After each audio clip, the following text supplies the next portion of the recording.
independensi dari lembaga peradilan ini, sehingga dari tempat ini diharapkan bisa menjadi lambang supremasi penegakan hukum yang berkeadilan. Sebab itulah mengapa hakim di dalam mengambil keputusan selalu menyatakan berdasarkan ketuhanan yang Maha Esa. Sikap saya tetap tidaklah berubah, bahwa apa yang terjadi adalah suatu bentuk dari kriminalisasi hukum karena kepentingan kekuasaan di luarnya. Jadi saya adalah tahanan politik.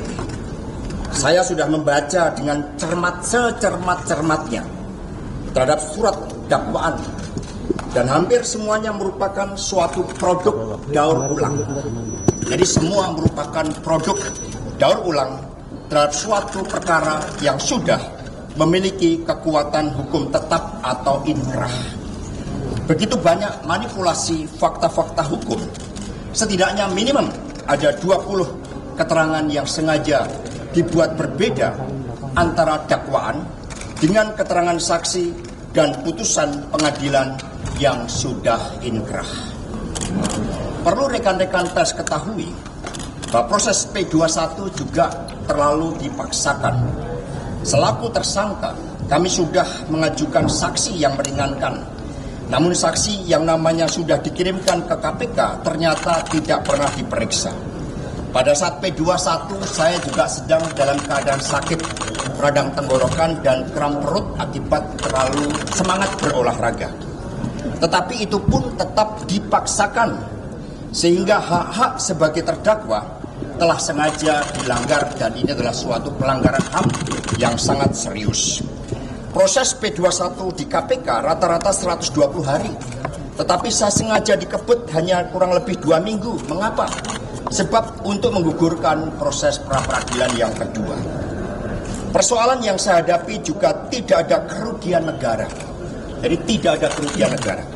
Memproses kembali perkara yang sudah inkrah nyata-nyata menciptakan ketidakpastian hukum dan bertentangan dengan fakta-fakta hukum yang telah diputuskan oleh pengadilan sebelumnya. Inilah muatan kriminalisasi politik. Saya berjuang tentang nilai-nilai demokrasi, tentang menjaga konstitusi, menjaga peradaban Indonesia yang seharusnya dibangun oleh supremasi hukum. Betul? Jadi ini semua terjadi akibat abuse of power. Jadi mohon doanya. Saya akan hadapi semuanya dengan kepala tegak dan mulut tersenyum.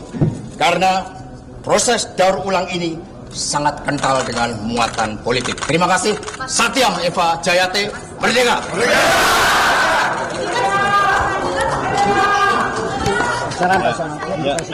Kasih keluarga. Keluarganya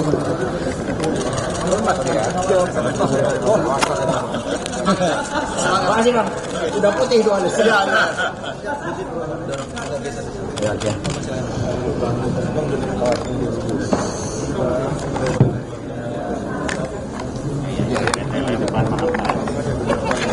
Foto mana foto?